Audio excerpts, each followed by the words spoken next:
Olá, sou Paulo Eduardo, estamos chegando para mais um estudo aqui no canal Minuto Missionário.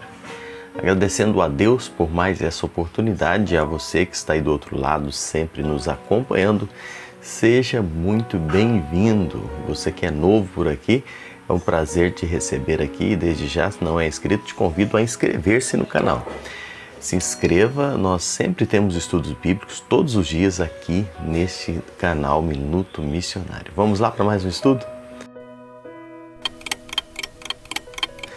Nós estamos estudando a primeira carta de João. Estamos indo num estudo bem detalhado, observando o contexto, trazendo para os nossos dias.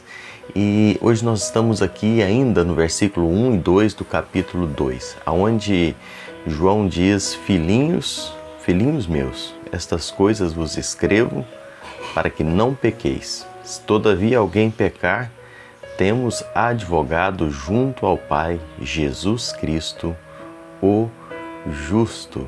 João aqui está abordando a questão de Jesus como aquele advogado incomparável, sobre o caráter do Senhor Jesus.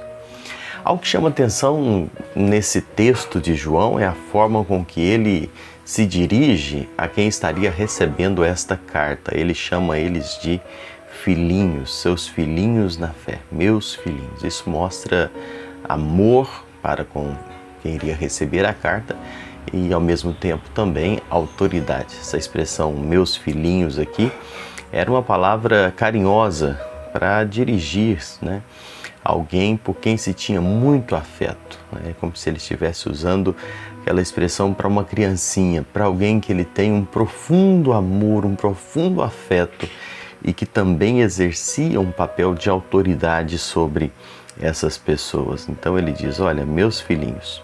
A ordem que João dá aqui para os seus filhinhos é para que não pequem. Você vai ver aqui no texto, ele diz: filhinhos meus, essas coisas vos escrevo para que não pequeis. Ele usa um verbo grego aqui, o verbo amartete, que significa pequeis, E ele está dizendo algo sobre um pecado habitual. Ele está falando: olha, não viva pecando, não viva nesse pecado prático, Nós já falamos que o pecado na vida de um cristão, ele pode acontecer, pode. Nós não somos impecáveis, Nós não somos pessoas que estamos livres de não pecar. Não. O pecado ele pode existir na vida do cristão, mas uma espécie de um acidente e não um hábito. O cristão verdadeiro, ele não deve viver pecando, ele não deve ter o hábito do pecar, viver praticando o pecado constantemente. Não, o pecado acontece porque nós somos seres humanos, falhos e porventura pecamos, mas isso não deve ser um hábito. E João usa outro termo aqui, ele diz: olha, se você pecar, você tem alguém para ajudar, E é interessante observar a palavra que João usa para descrever o Senhor Jesus. Ele usa aquela expressão paracletos. Paracletos para indicar um ajudador, um advogado, um intercessor. Ele diz: você tem esse paracletos para te ajudar, Para oferecer ajuda. Se nós formos olhar no contexto da época, essa palavra na literatura rabínica, no contexto histórico que foi escrito, indica uma pessoa que oferecia um auxílio legal, uma pessoa que ajudava alguém, que intercedia em favor da outra. Então, é isso que João está passando a ideia, Você tem um advogado de defesa. Então, se você fizer alguma coisa errada, se você pecar, você tem alguém para interceder por você. Você tem um advogado. Essa expressão paracletos, de advogado, ela era usada sempre em oposição a um acusador. Então, se tem alguém que acusa, tem alguém que defende. Quem defende-nos é o Senhor Jesus, nesse contexto que João escreve aqui. Essa mesma palavra paracletos, ela foi usada no Novo Testamento. Ele aparece mais 4 vezes e todas elas no Evangelho de João. Lá no Evangelho de João, essa palavra ela foi traduzida como consolador, que nas ocasiões que João escreve no Evangelho estava sendo referido ao Espírito Santo. Está em João 14, fala sobre isso. João 14, no versículos 16 e 26, e no capítulo 15, no versículo 26, no capítulo 16, no versículo 7. São as ocasiões em que essa palavra Paracletos aparece no Evangelho de João, sempre se referindo ao Espírito Santo. Essa palavra, então, ela significa sempre, em geral, como alguém que se coloca no lugar do outro, não é? Alguém que está no lugar do outro para ser um ajudador. Muito bem, quando João aqui aplica essa palavra a Cristo, e vale bem entender, nessa ocasião aqui da carta, ela está sendo aplicada a Cristo e não ao Espírito Santo. João está fazendo referência a Cristo sendo aquele que faz a nossa defesa junto ao Pai. Entende? Então, nessa ocasião, está usando essa expressão paracleto para ser aquele que faz a nossa defesa junto ao nosso Pai. Ele intercede para que nós sejamos perdoados. E a própria palavra dá base para essa intercessão do Senhor Jesus junto ao Pai por nós, lá em Romanos 8:34, aborda essa questão, 1 Timóteo 2:5 e também Hebreus 7, versículos 24 e versículo 25. John Stott, em um dos seus livros, ele traz uma explicação bem interessante sobre isso e eu vou compartilhar com você sobre essa questão do Paracletos. Lembrando que no Evangelho de João, essa mesma palavra Paracletos, ela aparece em relação ao Espírito Santo, e aqui na carta de João, essa mesma palavra aparece em relação a Cristo. E John Stott diz que se nós temos um advogado no céu, Cristo tem um Paracletos aqui na terra. O Espírito Santo é o Paracletos de Cristo aqui na terra, não é? Como o Senhor Jesus é o nosso Paracletos nos céus. E ele segue dizendo algo bem interessante. O Espírito Santo aqui, ele pleiteia a causa de Cristo nesse mundo hostil. Por que ele diz isso? Porque aqui no mundo, quem convence o homem do seu pecado, da maldade, do mal, é o Espírito Santo, que é o Paracletos aqui, nosso ajudador, consolador, o orientador. Então ele diz, olha, Cristo tem um Paracletos aqui na terra, que é o Espírito Santo, que convence o homem do pecado e do mal nesse mundo hostil que nós vivemos.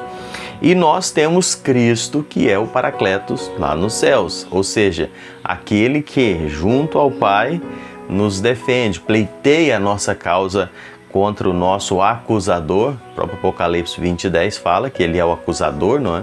Então Cristo está junto do Pai, fazendo essa função desse Paracletos, de defensor, não é? Intercessor junto ao Pai, que ama e perdoa os seus filhos. Então, nós podemos, eu creio que você compreende isso aqui, que João está dizendo, porque ele usa a mesma expressão em dois sentidos. Então, o que nós podemos entender, irmãos? Nós hoje, nós não somos mais réus, nós somos filhos de Deus. Sabe, Deus não é mais o nosso juiz, Deus é o nosso Pai celestial. Nós que cremos em Cristo Jesus como Salvador, nós que um dia já nos entregamos a Ele, nós não somos mais réus, nós somos filhos de Deus. A partir do momento em que você crê no Senhor Jesus, nós não entramos mais em juízo, sabe? Nós passamos, e a própria palavra de Deus nos diz em João 5:24, nós passamos da morte para a vida. Uma vez justificados, nós entramos para a família de Deus.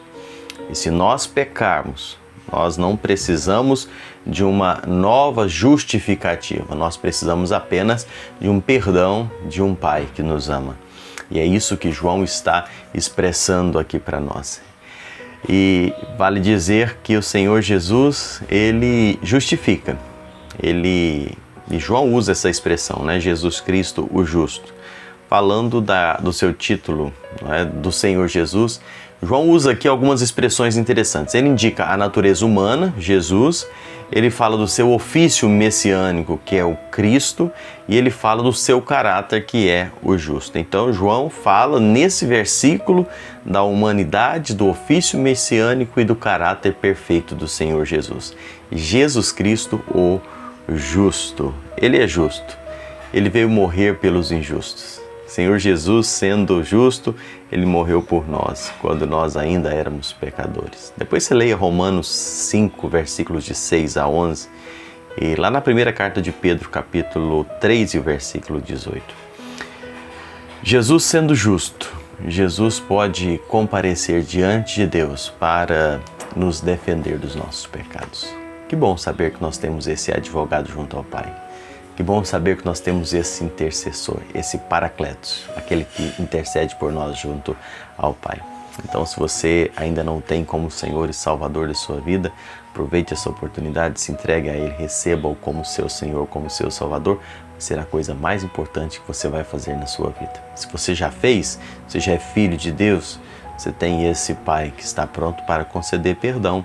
Então, se pecou, confesse seu pecado ao Senhor, deixe que você alcance a misericórdia. Que Deus abençoe grandemente sua vida. Espero você que no nosso próximo vídeo, o Senhor permitindo, será um prazer receber você. Deus te abençoe.